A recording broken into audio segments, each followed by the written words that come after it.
The first thing Aaron Hayes noticed about the land west of Dry Creek was that everything was dead, every scrub, every blade of grass, every hopeful weed that had once tried to push through the cracked red earth. And then he saw the green, and his horse stopped without being told. It was the autumn of 1878, and the southern Colorado Territory had been baking under a sun that showed no mercy and made no apologies. The drought had settled in 2 summers prior like an unwelcome relative who had sold the furniture and moved into the walls. Ranchers had packed their wagons and left. Homesteaders had burned their own papers just to have something to do with their hands before they too turned their backs on the territory. The town of Dry Creek, which sat 8 miles east along a rutted wagon road, was a collection of mostly empty buildings held together by habit and the stubbornness of people who had nowhere else particular to be. The land between the town and the distant mesa was flat and pale, the color of old bones, and it stretched in every direction like a punishment. And yet, Aaron pulled back on his reins without thinking, and his bay mare, a solid and experienced animal named Cora, planted her feet and lowered her head slightly, as though she too was trying to understand what she was seeing. Because there, in the middle of that vast and indifferent wasteland, there were 3 acres of the most improbable green Aaron Hayes had ever seen in his 31 years of life. It was not the faint, struggling green of something barely surviving. It was deep and deliberate and lush, the kind of green that belongs in a painting of somewhere else entirely. There were rows of something tall and feathery. He thought it might be corn, though he could scarcely believe it. There were low plants with broad leaves that fanned out close to the ground, and a section of something climbing a rough wooden trellis, and at the center of all of it, a small square house with a stone chimney and a porch where a woman was standing with a bucket in her hand, watching him the way a person watches a stranger who has stopped in front of their home and has not yet explained themselves. Aaron had been riding for 3 days. He was a man who had spent the better part of a decade drifting through the territory, picking up work wherever it presented itself: cattle drives, fence mending, the occasional stint riding guard for a freight company. He was not looking for anything in particular. He had not been looking for anything in particular for a long time, and he had grown comfortable with that empty category. But something about the sight of those 3 acres of green in the middle of that terrible dryness reached into his chest and turned something over that he had not known was there. He sat on Cora for a long time, longer than was polite, long enough that the woman on the porch set down her bucket and walked to the edge of the steps. She was maybe 28, he guessed, though there was something in the way she held herself that suggested she had lived more years than her face showed. Her hair was dark, pinned up but with strands loose around her face from whatever work she had been doing. She wore a plain cotton dress the color of old wheat, and her hands, he noticed even from that distance, were the hands of someone who had been working since before sunup. "Are you lost?" she called out. Her voice carried well in the dry air, and it was not an unfriendly voice, but it was not a particularly welcoming one either.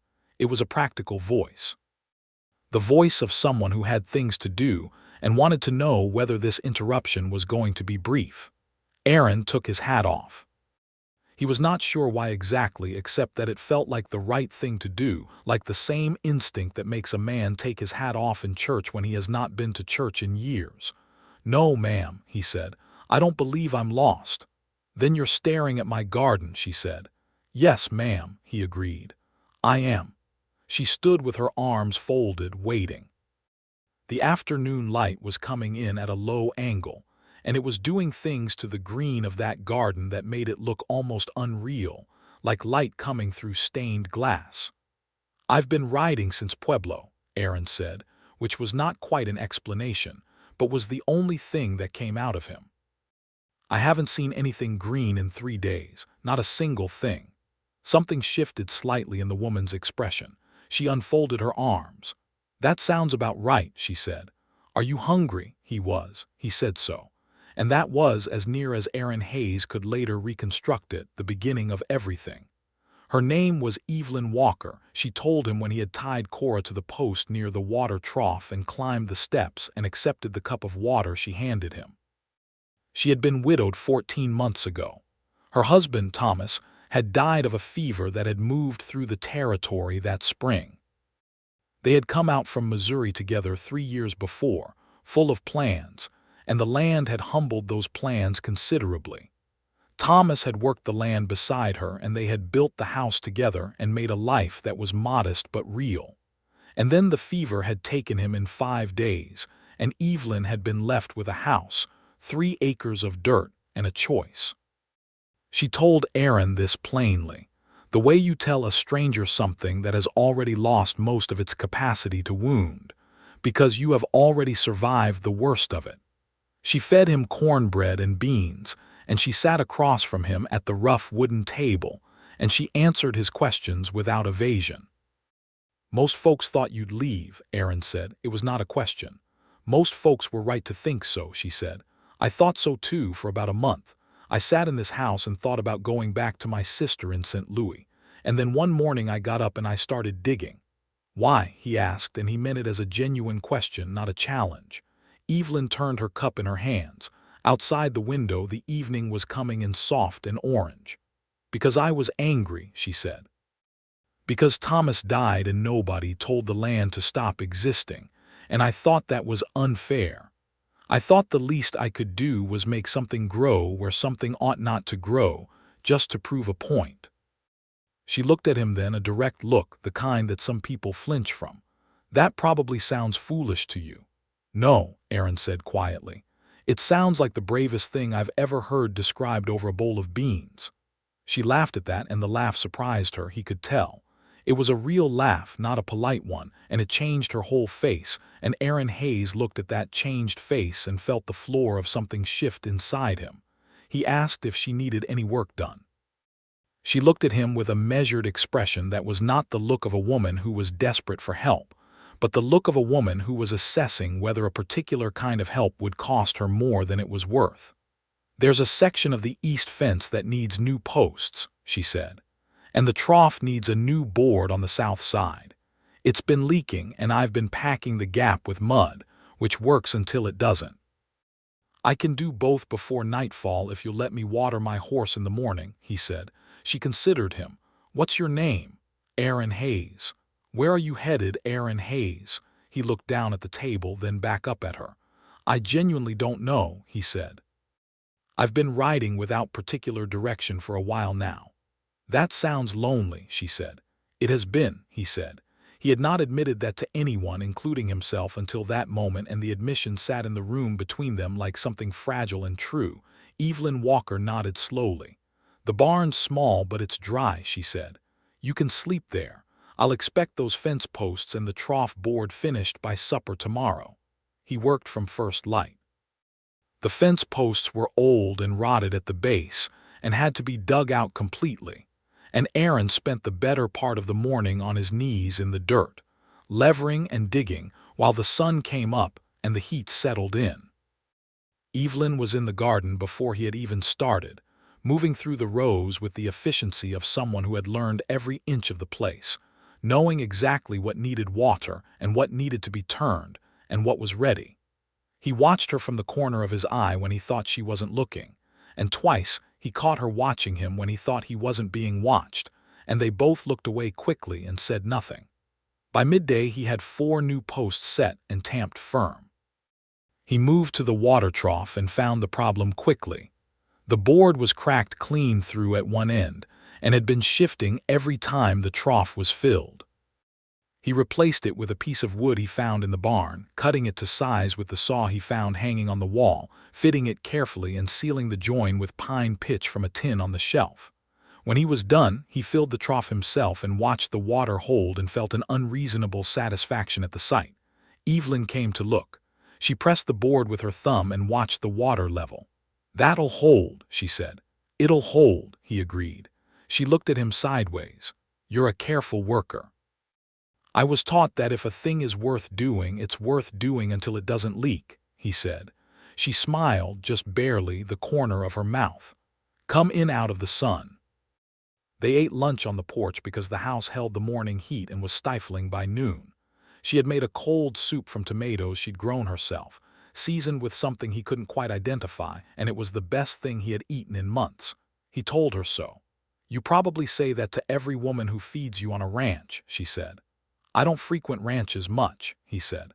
"Mostly I eat dried beef and whatever I can shoot. This is genuinely remarkable."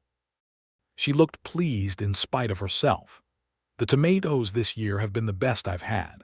I figured out in the second season that this soil, as poor as it looks, has some quality in it that likes tomatoes and corn both. It drains fast, but it doesn't compact. If you water deep and slow, it holds it." "How did you figure that out?" he asked.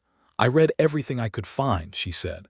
"There's a man in Dry Creek, Mr. Bauer, who has a collection of agricultural pamphlets from the land-grant colleges in the East. He's let me borrow them. I've been reading about soil composition and irrigation methods and what crops can tolerate drought conditions." She paused. "Most people think I just got lucky. Did you?" He said. "No," she said, with a quiet certainty that was not boastful. "I worked extremely hard and I read everything available, and I made a great many mistakes first. The lucky part is that I didn't give up during the mistakes." He was quiet for a moment. A dry wind moved across the porch and stirred the loose hair at her temple. "How do you water them?" he asked.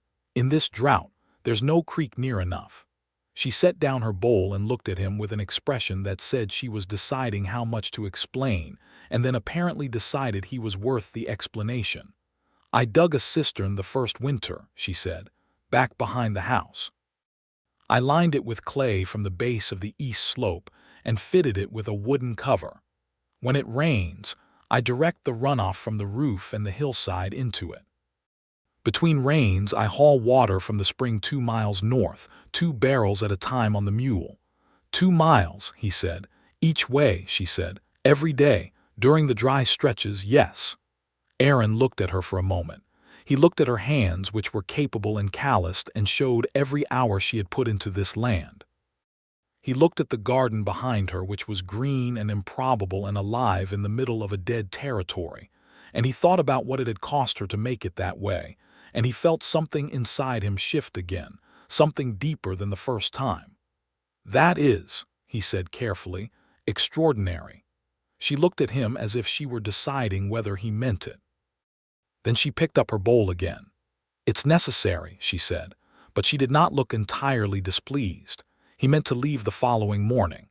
He had told himself he would do the work she'd described, sleep in the barn, thank her for the meal, and move on. There was nothing holding him here. There had been nothing holding him anywhere for the better part of 10 years, and he had made a habit of moving before anything could take root, which was a kind of irony he did not examine closely. But in the morning he found that the south side of the garden had a problem with its irrigation channels, the one she had dug herself to direct water from the cistern to the rows, and 2 of them had collapsed at the edges and were directing the water sideways into the path rather than down through the soil. He saw it and he stopped.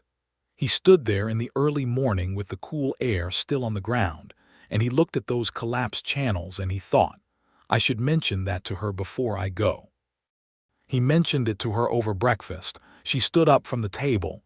"Show me," she said. He showed her. She knelt and then looked at him. "Can you fix it?" she said. Not desperately, not pleadingly. Just a practical question. "Yes," he said. "It'll take most of the day." "All right," she said, as though that settled it, and went back inside to start the bread she baked every other day, and Aaron Hayes knelt in the dirt of Evelyn Walker's garden and began to repair irrigation channels and did not leave that day. He did not leave the next day either, because by then he had noticed that the trellis in the east section was leaning and needed to be reinforced before the vines it was carrying pulled it completely over. And that job was half done when Evelyn came out and said that if he intended to keep finding things to fix, she supposed she ought to pay him something, and he said he was not looking for pay, and she said she was not in the habit of accepting charity, and he said this was not charity. It was a man working because the work was there and it needed doing, and she looked at him for a long moment. "That's not a satisfying explanation," she said. "I know," he said. She was quiet.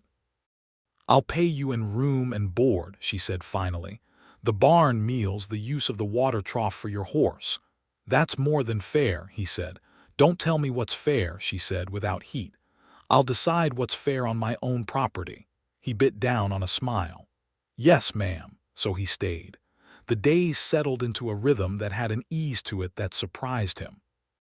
He was up before Evelyn in the mornings, generally, and would have Cora fed and watered, and the barn mucked out before the smell of her breakfast came drifting out through the kitchen window.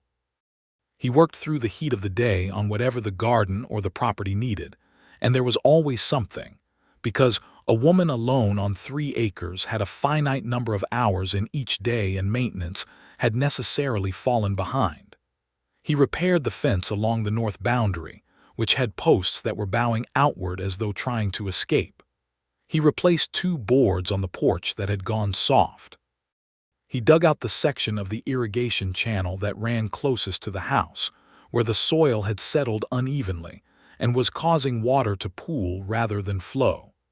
In the evenings they sat on the porch while the heat backed down from the day, and they talked. They talked the way people talk when they are genuinely interested in each other, and are not yet sure what to do about that interest, carefully, exploring the edges of things, testing how much ground was solid before putting weight on it.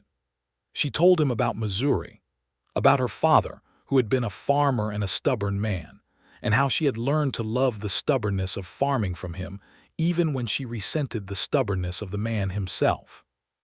About her sister Clara, who had married a businessman and moved to St. Louis and written Evelyn 2 letters after Thomas died, both urging her to come home, as though Missouri were home and not simply a place she had once lived.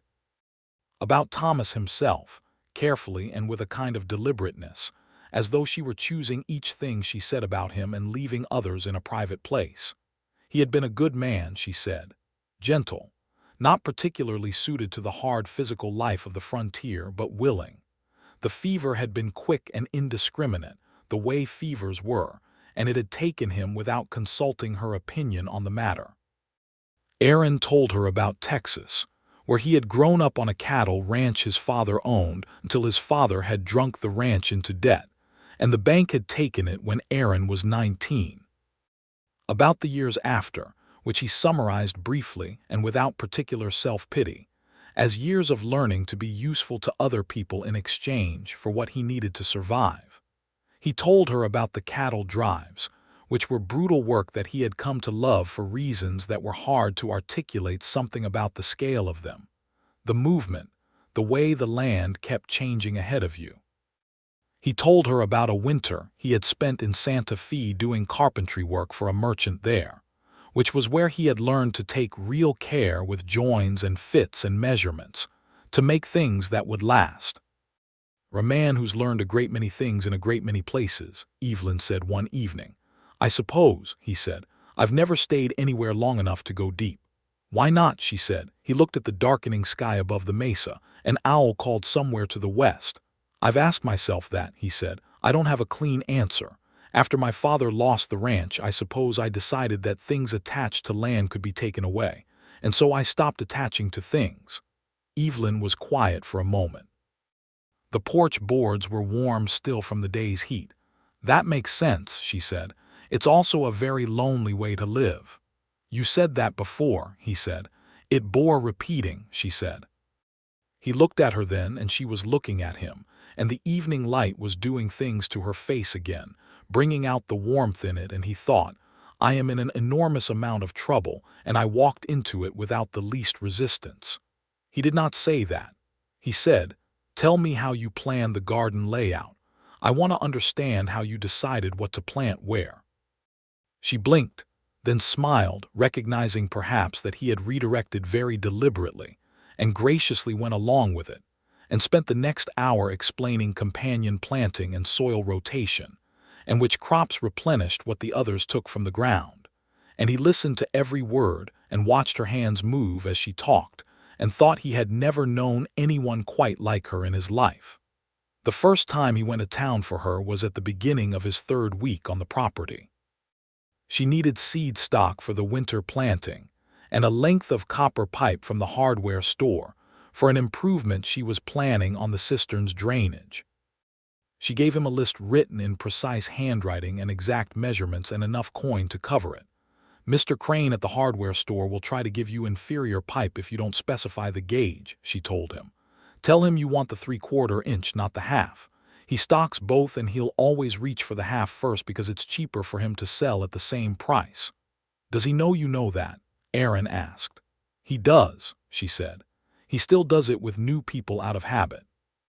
"Just be firm." Aaron was firm, and Mr. Crane looked somewhat disappointed and retrieved the 3/4 inch from the back shelf with poor grace.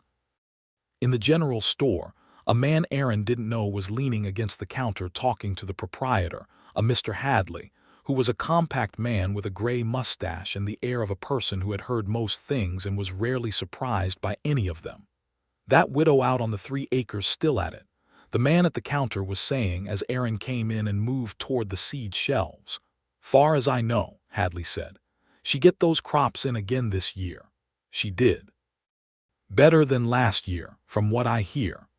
The man shook his head with the particular quality of admiration that is uncomfortable with itself, that doesn't quite want to become full admiration, and so stays at the threshold of it.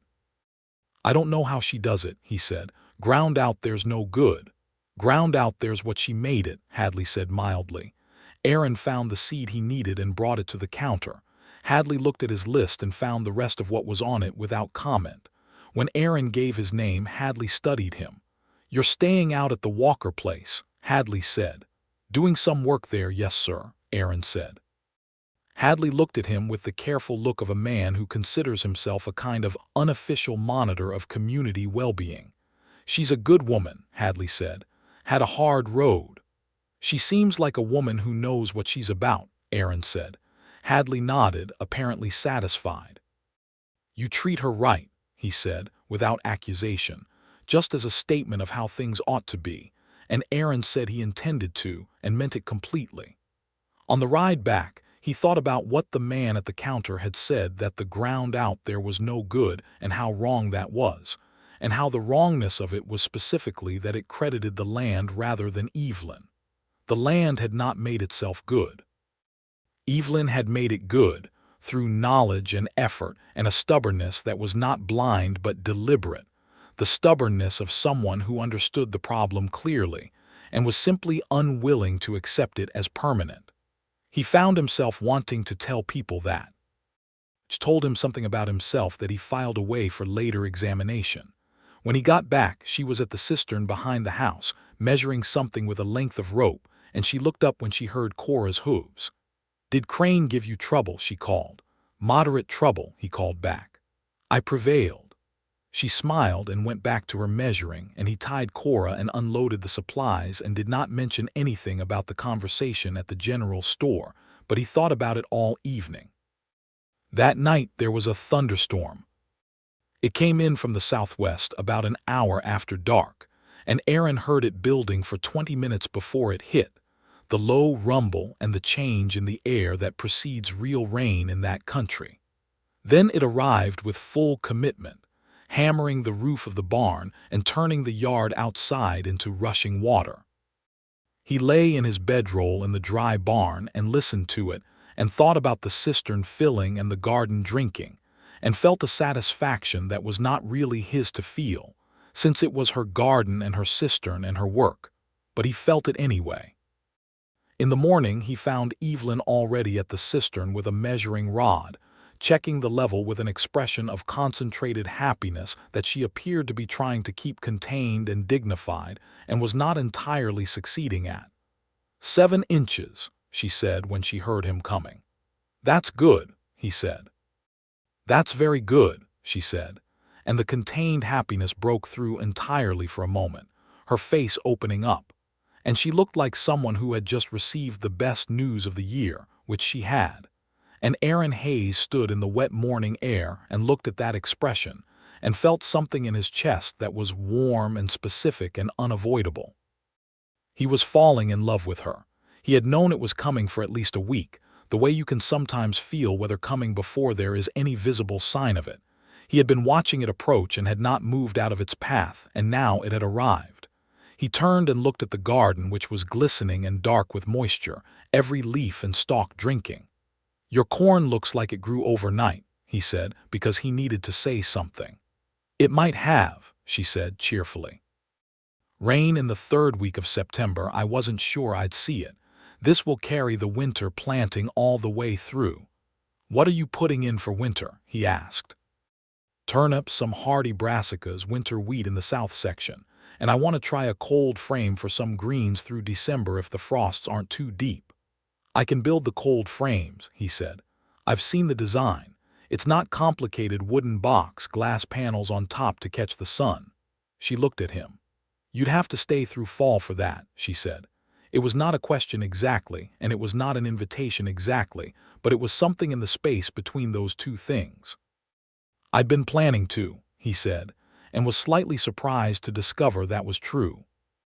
Something moved across her face, something careful and warm both at once, and she nodded and went back to her measuring. The cold frames became a project that stretched across 2 weeks. Aaron sourced the glass panels from a man in Dry Creek who had windows from a building that had come down, bought them for a reasonable price, and transported them carefully, wrapped in burlap, slung across Cora's back at the walk. He built the frames from good pine he brought from the lumber yard in town, fitting the corners with care, chamfering the top edges so rainwater would run off rather than pool. Evelyn came to watch him work one afternoon and sat on an upturned bucket nearby with a pamphlet in her hands, and they talked while he worked, about the insulating properties of glass, and about the particular qualities of Colorado Territory winters, and about 100 other things that were not the thing they were both circling. "You build like you care about it," she said at one point, watching his hands on the wood. "My Santa Fe carpenter," he said, "a man named Rodriguez.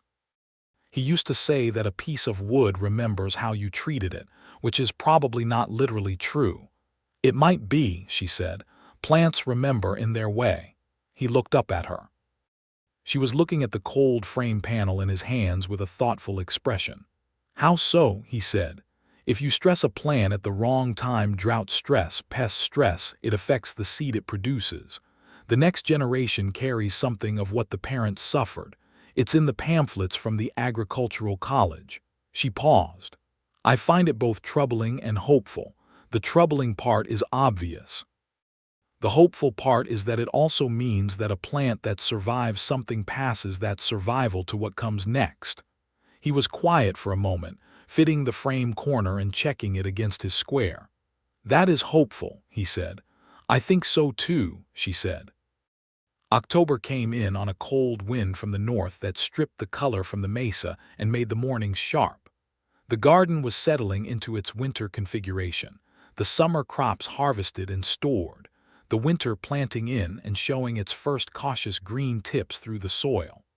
The cold frame stood in a neat row along the south wall of the house, catching the low autumn sun. One morning, Aaron was repairing a section of the barn roof, where a board had shifted, and let in light when he heard riders on the road. He climbed down and saw 2 men on horseback coming up toward the property at a steady pace, the kind of pace that is not threatening but also isn't relaxed, the pace of men with business in mind. He walked to the yard. Evelyn had come to the porch. The men stopped at the fence. The older one, heavyset with a thick mustache, touched his hat brim to Evelyn. "Mrs. Walker," he said. "Morning." "Mr. Garrett," Evelyn said. Her voice was careful. The man named Garrett was, Aaron would later learn, one of the larger cattle ranchers in the county, a man who had been buying up the land around Dry Creek as it emptied, picking up abandoned homestead claims at low prices. He was not precisely a villain, he was an opportunist, which is a slightly different category, and in 1878 in the Colorado Territory, the difference between those two things was mostly a matter of degree. "I'll come to the point," Garrett said. "I've been acquiring the properties around your parcel for the past year, as you know. I'd like to add your 3 acres to that. I'm prepared to offer a fair price." Evelyn's face was entirely composed. "How much?" she said. Garrett named a figure.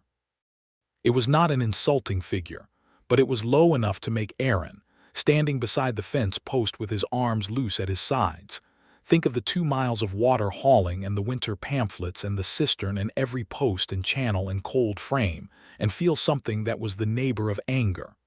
"That's less than the land is worth," Evelyn said, with the same composed calm, as though she were discussing the weather. "The land is dry, Mrs. Walker," Garrett said, not unkindly but firmly. "The drought isn't showing signs of breaking. Most of what's around you is played out." "My land is not played out," Evelyn said. Garrett looked over at the garden for a moment, acknowledging it with a slight tilt of his head. "You've done impressive work," he said. "I'll grant you that, but one good season doesn't change the fundamentals. And a woman alone on a property out here with winter coming, Mr. Garrett," Evelyn said, and her voice was still calm, but it had an edge in it now, the way a very cold morning has an edge. "I am not selling. I wasn't selling when you sent your man out here in August, and I'm not selling now. I appreciate you coming in person this time, but the answer is the same." Garrett looked at Aaron. It was a measuring look, and Aaron met it without particular expression. "This your hired hand?" Garrett said. "This is Aaron Hayes," Evelyn said, as though that answered the question completely, which in a way it did.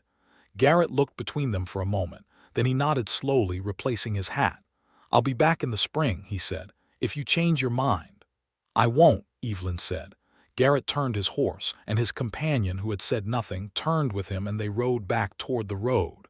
Aaron watched them until they were a distance away, and then he turned to Evelyn. She was still standing on the porch steps, very straight, her hands at her sides, and he could see from the slight tension in her shoulders that the composure had been effortful. "He's come before," Aaron said. "3 times, she said. "He started last spring, a month after Thomas died. I think he expected me to be in a more desperate state." "He doesn't understand what he's looking at," Aaron said. She looked at him. "He's looking at 3 acres of irrigated, productive soil in the middle of a drought," Aaron said. "He thinks it's a coincidence of your effort, something that can be bought and then replicated. He doesn't understand that it's not the land, it's you. Without you, it goes back to what everything around it is." Evelyn was quiet for a moment. The wind moved her loose hair. "That's a very generous interpretation," she said. "It's the accurate one," he said. She looked at him with that direct look she had, the one that he had learned went all the way through whatever she was looking at rather than stopping at the surface. "Come in," she said. "I'll make coffee." It was over coffee that the conversation turned, the way conversations sometimes do, from the practical to the personal without a clear seam between them. "Aaron," she said, and stopped. She looked at her cup, then she looked at him. "How long are you planning to stay?" He had been asking himself the same question for 3 weeks. He had been asking it and not answering it, which was, he recognized, itself a kind of answer. "I don't know," he said honestly. "I hadn't planned beyond the cold frames." She nodded. She was doing the thing she did when she was being careful, her fingers still around the cup, her eyes on the middle distance. "I ask because," she began, then stopped again.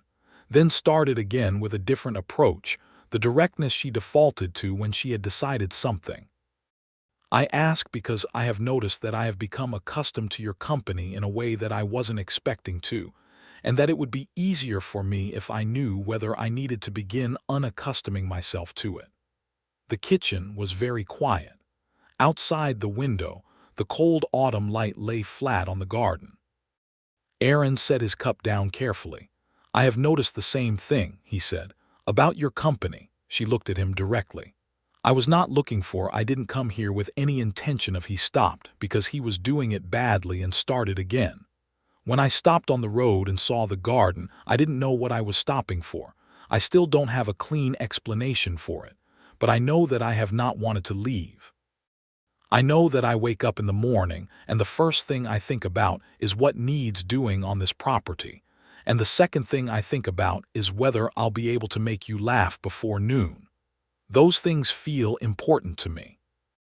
More important than they probably should be after 7 weeks. Evelyn was very still. "They don't seem unreasonably important to me," she said quietly. "No," he said. "No," she said. Her voice was steady, but something in her eyes was not, something warm and a little frightened in the way that hope is frightening when you have had enough reasons to protect yourself from it. He reached across the table and set his hand over hers. It was a deliberate thing, not impulsive. The way all his careful work was deliberate, checking the square before nailing the corner. Her hand turned under his and held it. They stayed that way for a moment, the coffee going cold between them, the mourning going on around the house. "I'm not Thomas," he said, not defensively, just truthfully. "I know that," she said. "I'm not asking you to be. And I haven't stayed anywhere in 10 years, he said. "I want to be honest about that." "I know that too," she said. "But you've been here 7 weeks, and in my experience of you, when you see something that needs doing, you do it thoroughly and you don't leave until it's right." Something warm moved through him at that. "I would like to stay," he said, "if you'll have me stay."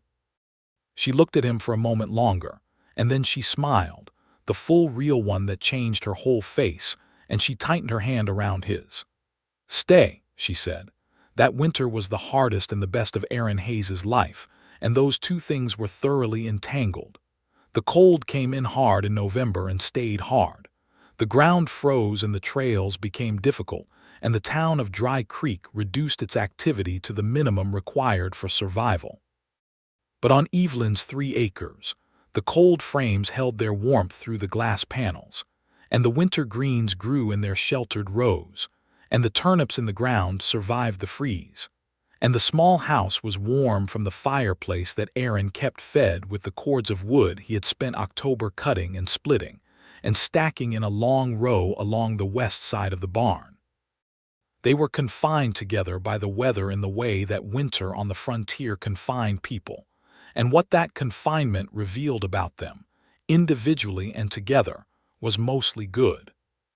He learned that she was an early and energetic riser, that she was precise and organized in the way she managed her stores and her records, that she had strong opinions about things she had thought carefully about, and was willing to revise those opinions in the face of new information, which he found remarkable and admirable in equal measure.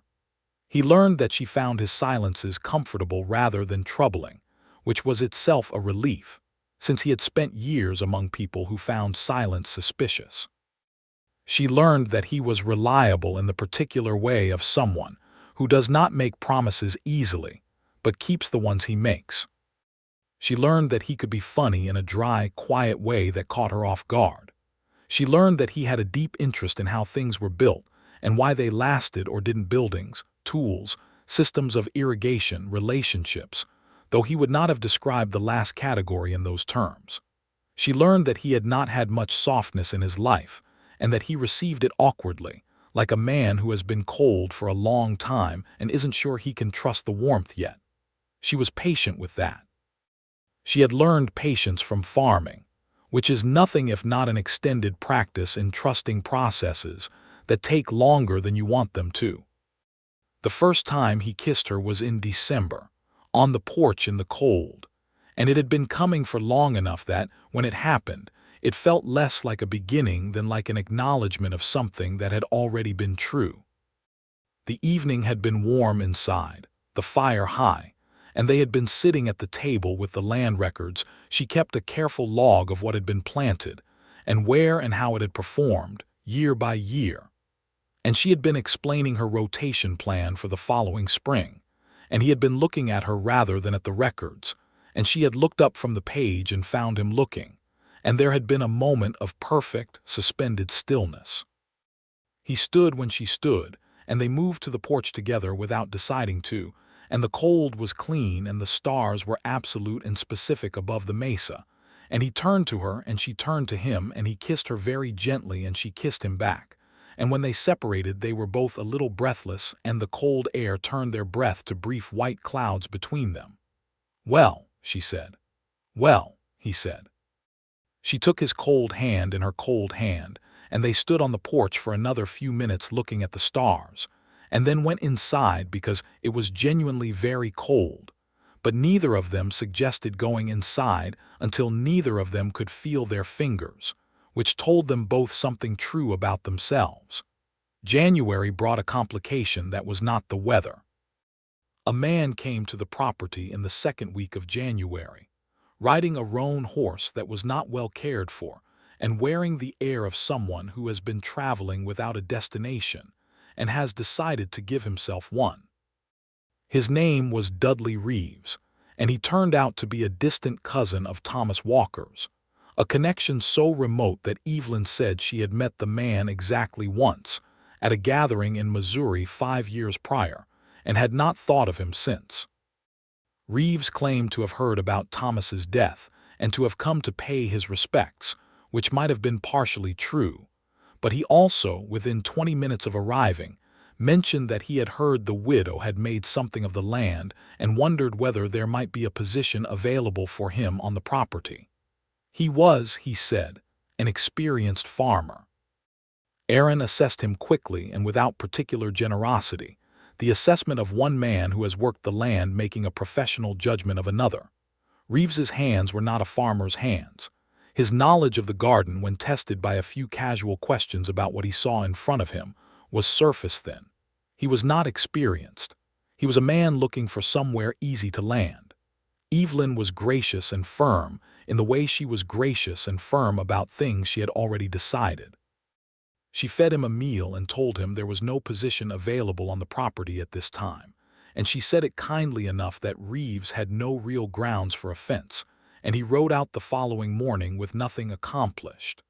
That evening Evelyn sat by the fire and was quiet in a thoughtful way rather than a troubled way, and when Aaron asked what she was thinking, she said, "I was thinking about what it means to belong to a place." He waited. "Thomas's family never fully understood why we came here," she said.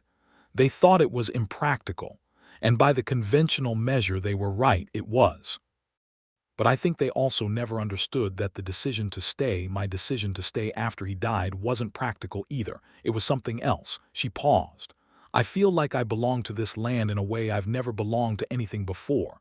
Not in Missouri, not in my family's house, not anywhere. Here," she looked at him. "Does that sound strange?" "No," he said. "It sounds like the truest thing there is." She looked at the fire. "Does it feel that way to you?" she said. "About this place, I mean. Or is this still somewhere you're passing through?" The question was honest and careful, and he knew what hung on it. He thought about it seriously, the way she deserved it to be thought about. "When I rode up on this place the first time," he said, and Cora stopped. She stopped before I told her to. "I've thought about that a lot. I think what happened was that something in me recognized something here before I could name it. Not the garden exactly, or not only the garden." He paused. "I think I recognized you, the evidence of you, what you done here. I think my horse stopped because I stopped inside and she felt it." Evelyn was looking at him with great stillness. "And now," she said, "I am not passing through," he said, "not any more." She leaned forward from her chair and kissed him, gently and firmly both, and the fire cracked and settled, and the winter held the small house in its cold hands, and inside it was warm. He proposed to her in March, when the first real signs of spring were showing in the garden, and the cold frames were coming off for the season, and the earth was beginning to soften. He did not do it with particular ceremony, because neither of them were particularly ceremonial people, but he did it with complete seriousness, and with a ring he had commissioned from the jeweler in Dry Creek, a simple silver band that the jeweler's wife had set with a small piece of polished turquoise, which was the color, Aaron thought, of the garden at its most improbable and alive. He did it in the garden because that seemed right. He handed her the ring and said that he wanted to stay permanently, not as hired help and not as a temporary presence, but as her partner in all of it, the land and the work and the life, and whatever came next. He said he understood that the land was hers and that he was not asking to possess it but to share in caring for it alongside her. He said he had not known what a home was until he saw those 3 acres in the middle of the dead country and then met the woman who had made them. Evelyn took the ring and held it and looked at it for a long moment, and then she looked at him, and her eyes were bright, the way they got when she was working hard to contain a feeling. "Yes," she said. "Obviously, yes." He put the ring on her finger and she turned her hand in the spring light and the turquoise caught it. "Obviously," he said. "Since about October," she said. "Keep up, Aaron." They were married in May at the church in Dry Creek, a small ceremony because neither of them had large circles, and because both of them felt that the important things had already been established, and the ceremony was more a public acknowledgement of those things than their origin. Mr. Hadley from the general store came. The Bowers came, the old man who had lent Evelyn his agricultural pamphlets for 2 years and whose wife brought a jar of preserved peaches as a gift. Several people from town, whose names Aaron was still learning. And 2 people who had ridden out especially, a woman named Martha Ellison, who had been a neighbor of Evelyn's in Missouri, and who had settled with her own husband on land 40 miles north, and who cried through the whole ceremony, and said afterward that she had been worried about Evelyn for 2 years, and was now comprehensively unworried. The preacher was brief and meant every word, and when it was done, Evelyn Walker was Evelyn Hayes, though she kept Walker as a second name because it was hers and she had earned it. The reception was on the property, in the garden, which was in its full spring state and more beautiful than anything in the territory had a right to be in that drought year. People stood among the rows with their plates and looked around and shook their heads in the way people do when they see something they cannot fully account for. Old Mr. Bower pulled Aaron aside at one point and said, "You know what you've married, young man." "A remarkable woman," Aaron said. "The most capable person in the county," Bower said, without question marks around it. "I've been reading agricultural literature for 30 years. Half the things she figured out about this soil, she arrived at independently before she found the confirmation in my pamphlets. I gave her the pamphlets to lend her confidence, not to teach her. She'd already done the teaching herself." He nodded. "You take good care of her." "She doesn't need me to take care of her," Aaron said. "She needs me to work alongside her. I intend to do that." Bower looked at him for a moment and then nodded with more weight. "Even better," he said. "The summer of 1879 was the finest the garden had ever produced." 2 pairs of hands on the irrigation, 2 sets of eyes on the soil. The crop rotation Evelyn had planned executed with more thoroughness than she had been able to manage alone. The corn grew 8 feet tall in the south section, and the tomatoes came in so abundantly that Evelyn spent 2 weeks in July canning them against the winter, filling the rows of jars on the kitchen shelf that Aaron had built wider and stronger in March specifically, because he had looked at the small shelf and thought, "That is not going to be enough." Aaron was learning the garden the way he had learned carpentry in Santa Fe, from the ground up, paying close attention, asking when he didn't know, moving from the mechanical execution of tasks toward the deeper understanding of why they were done in the particular way they were done. Evelyn taught him with the patience she had learned from the land and the directness she had been born with, and he learned fast because he cared. And the caring was not new, but it was sharper and more focused than anything he had cared about before. They expanded in the second summer to include a small flock of chickens, 6 hens and a rooster, which added eggs to their diet and provided what Evelyn called, in her precise agricultural vocabulary, a significant contribution to the compost, which was the backbone of the soil enrichment program. The chickens also provided Aaron with a completely unexpected form of entertainment, since the rooster, a red creature of profound self-importance that Aaron named Senator on the second day because of his manner, treated every morning as a civic occasion of the first order. They had their first real argument in August over the expansion of the north section. Evelyn wanted to take down the existing fence and push the garden boundary north by 30 feet, which would require significant excavation and a new irrigation channel and wood. Aaron pointed out, take them into the heat pocket created by the slope and the rock formation, which would cook the roots of anything delicate in midsummer. Evelyn said she had been observing that area for 3 years and understood its specific thermal properties. Aaron said he had watched it through 2 seasons now, and he thought she was underestimating the rock's capacity to hold heat. They went back and forth on this with considerable energy for the better part of an evening, and it ended with Evelyn getting a length of string and a series of small sticks, and spending the following 3 mornings at dawn measuring the ground temperature in the proposed area with a thermometer she ordered from the catalog. And the data supported Aaron's concern, and she told him so directly and without any particular difficulty, which was itself one of the things he loved most about her. "You were right about the heat pocket," she said. "You'd have figured it out on your own," he said. "I would have," she agreed. "But it would have been an expensive mistake. Better that you said it." They moved the expansion to the west instead, which had different soil but better thermal properties, and it worked well. In October, Evelyn told Aaron she was pregnant. She told him in the kitchen in the morning, before he had finished his first cup of coffee, and his face went through several things in rapid succession: shock, then something enormous and warm, then a kind of careful attention that was its own form of tenderness. He stood up from the table and crossed to her and held her, and she let herself be held, her face against his shoulder. "Are you all right?" he asked, meaning it in all its dimensions. "I am very well," she said, her voice slightly muffled by his shirt. "I have been for about 6 weeks. I wanted to be sure before I said anything." "6 weeks," he said. "I am very sure," she said. He held her tighter.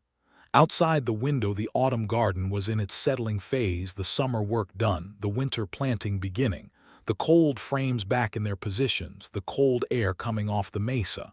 He thought about Thomas, whose child this was not, and he thought about that fact with care and respect.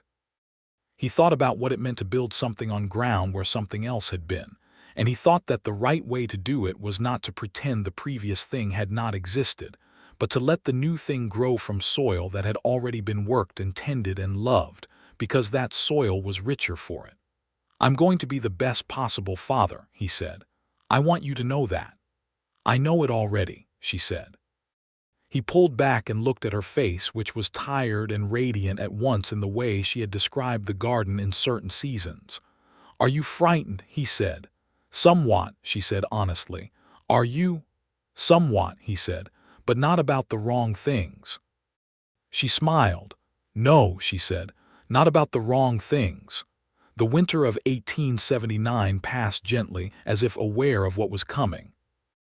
Aaron redoubled his preparations, cutting twice the usual cord wood, lining the bedroom wall on the north side with an additional layer of insulation from material he sourced in town, building a small cradle from pine and oak that he spent 3 weeks on, fitting the joints with a care that would not have been out of place on furniture intended for a wealthy household rather than a working homestead.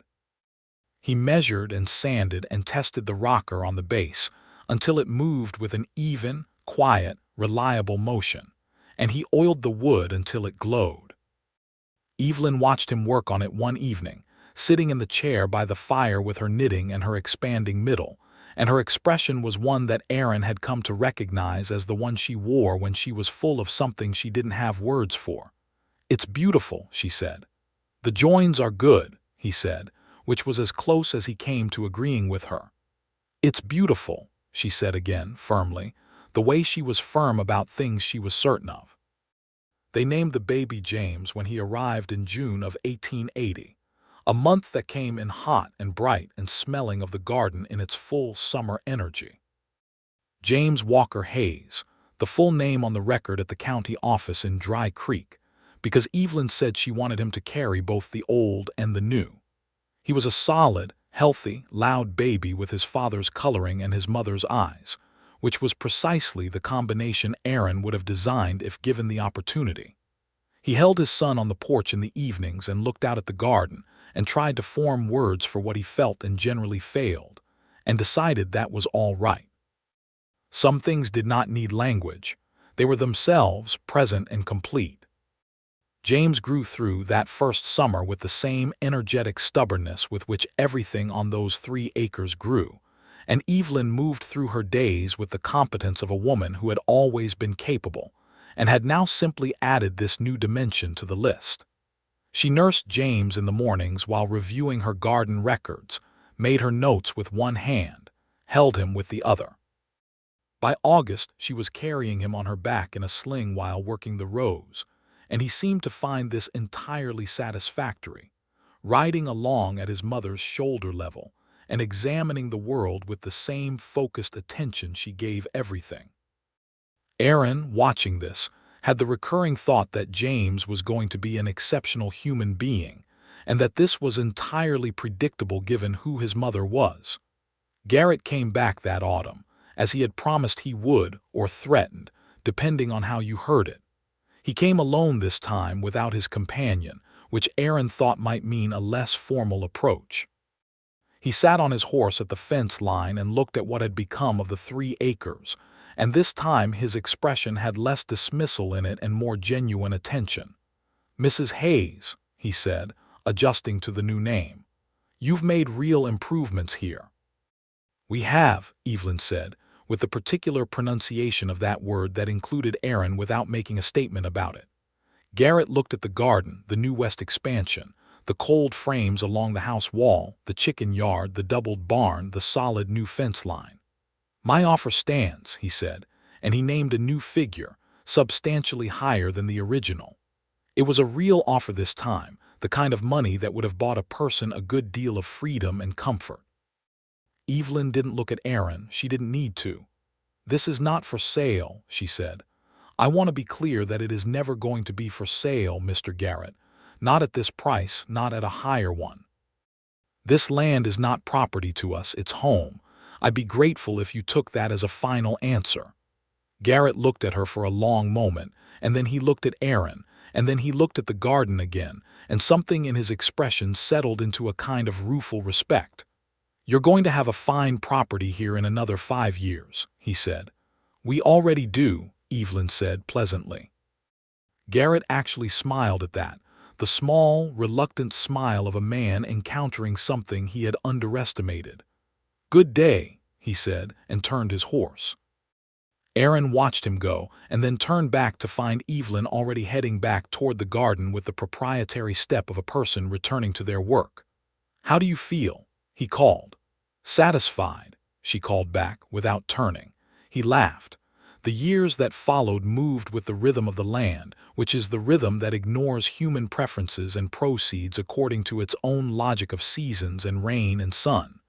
Each year added something to what they had built. The property grew with careful intention, not rapidly, not recklessly, but with the steady, deliberate expansion of something that knows what it is and where it's going. In 1881, they added a proper root cellar, dug deep and lined with stone, which solved the problem of long-term vegetable storage that had been a limitation on the enterprise since the beginning. Aaron did the major excavation work in the spring, cutting the earth with a methodical thoroughness, and Evelyn designed the ventilation system that kept the cellar at the right temperature and humidity through both summer and winter. Hadley at the general store started buying their excess produce in a formal arrangement, which provided them a reliable income supplementary to their own stores. In 1882, Evelyn conceived again, and this time she told Aaron immediately, before she was 6 weeks along, because she said she was not interested in carrying a secret that large for longer than necessary. Aaron received this news with what had become his characteristic response to good things, a moment of stillness, and then a warm, specific, quietly profound happiness that he wore in the same way he wore all his feelings, not loudly but thoroughly.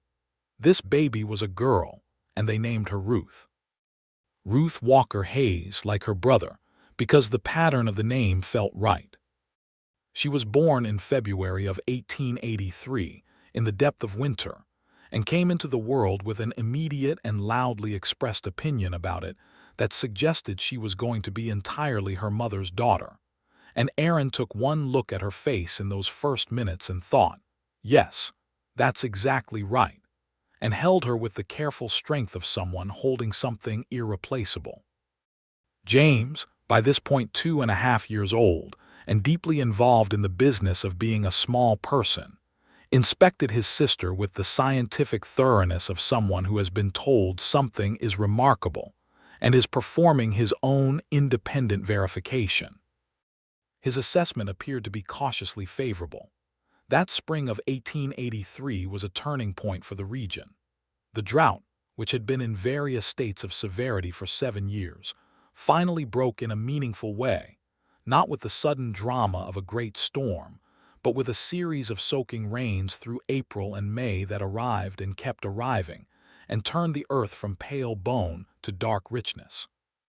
The land around Evelyn's property, which had been empty and dead for years, suddenly showed signs that it wanted to grow things, and settlers who had left began to trickle back, and new families came through on the wagon road, and more than once a wagon stopped at the fence, and a woman leaned down and looked at the garden and looked at Evelyn and said something like, "How do you do it?"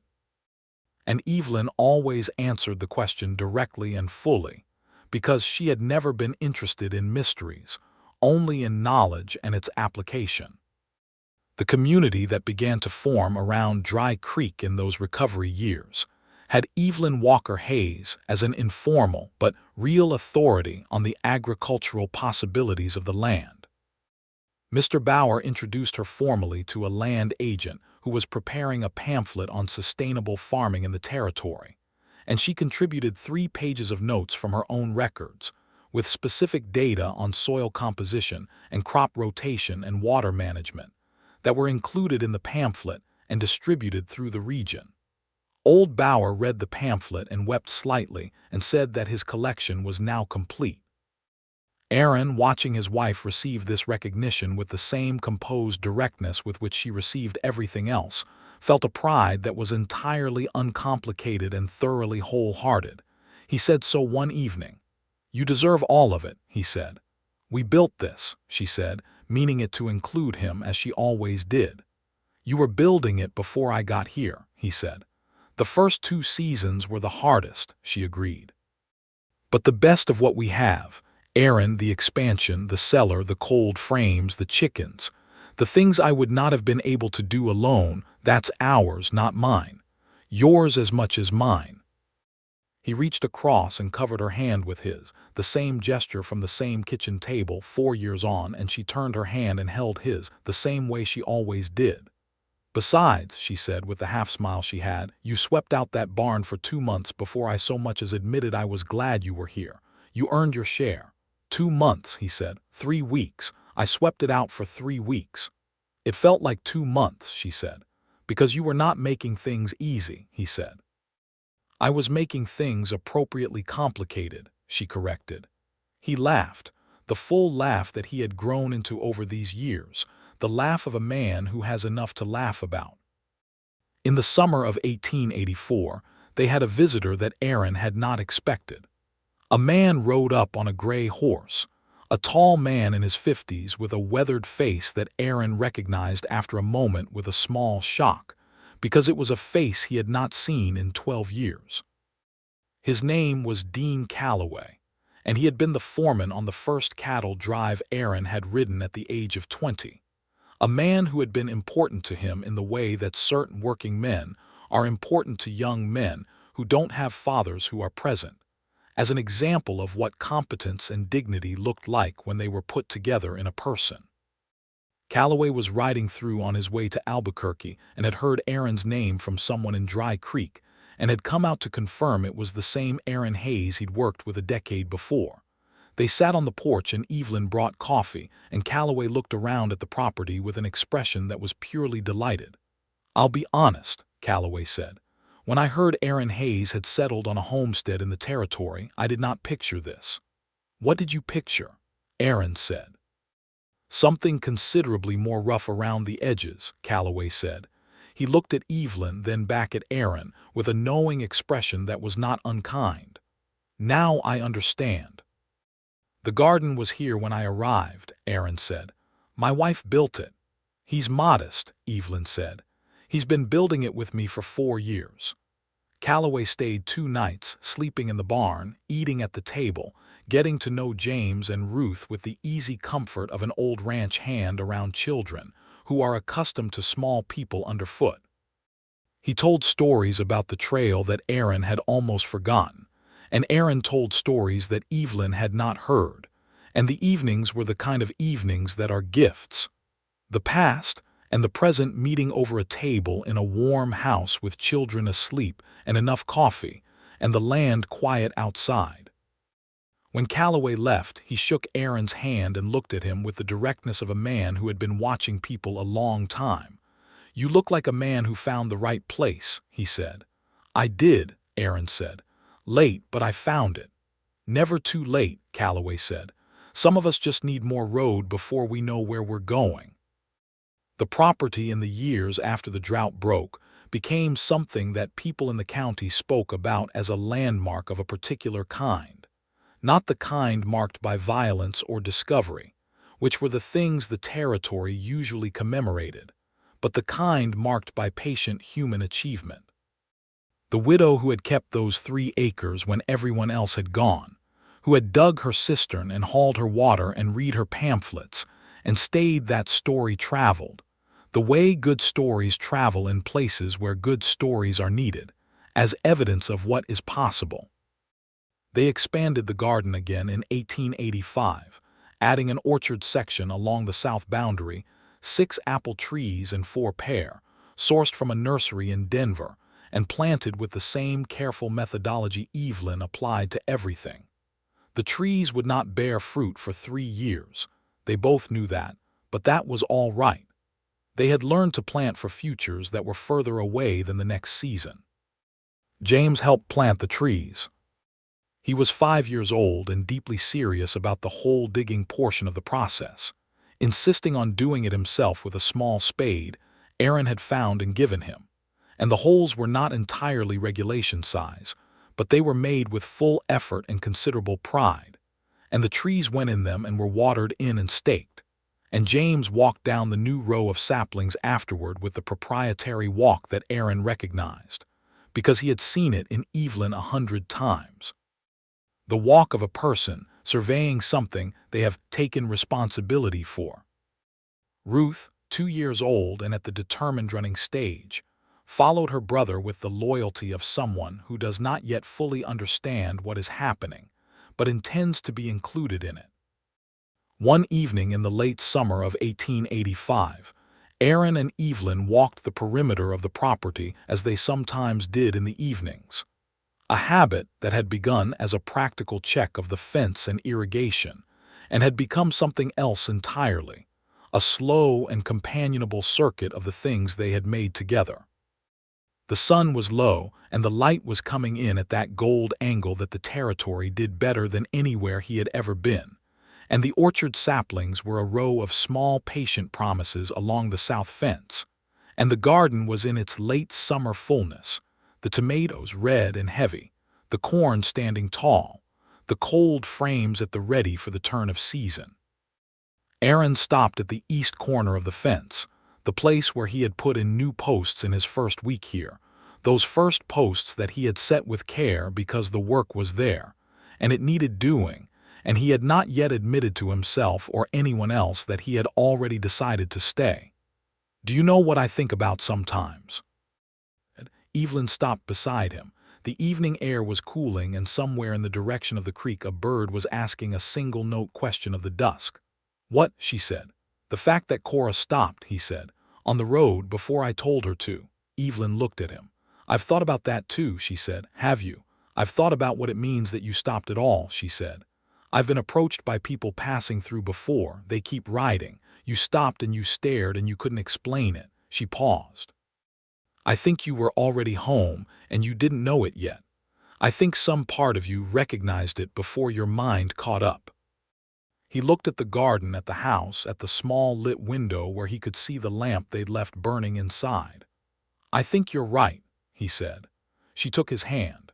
It was a thing they still did, the same as they had done in the first weeks, the same simple claiming gesture that had begun at a kitchen table and had never really stopped.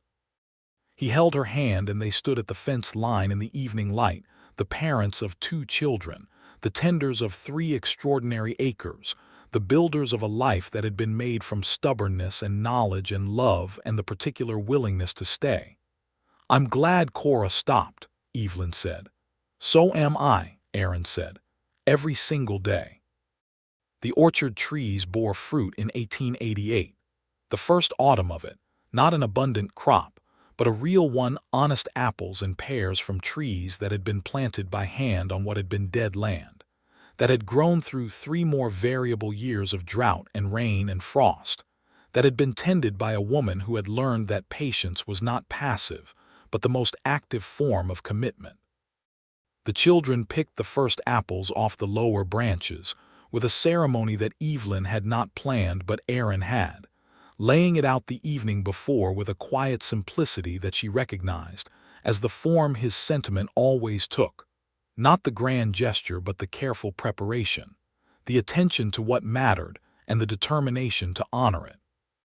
James, 8 years old and thoroughly himself by now, carried his apple around the property for the rest of the afternoon, showing it to the chickens and the fence posts and senator's successor, a new rooster named Congressman who had, if anything, even stronger opinions about mornings than his predecessor. Ruth ate hers immediately and sensibly and then asked for another.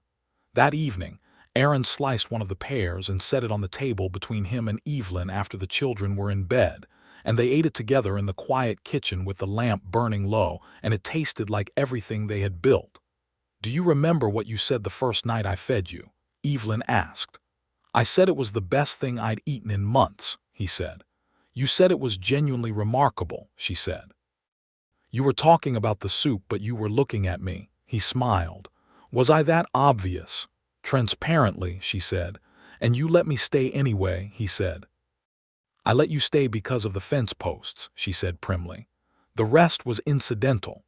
"Incidental," he repeated. She was smiling, the full one, the one that had changed her face the first time he saw it and still did every time without exception. He reached across the table and tucked a loose strand of dark hair behind her ear, gently, the way you touch something you love and have been trusted to touch, the way you touch something you intend to keep loving for as long as you live. "Thank you," he said. She looked at him with those clear, direct eyes that had always gone all the way through what they were looking at. "For what?" she said. "For the fence posts," he said.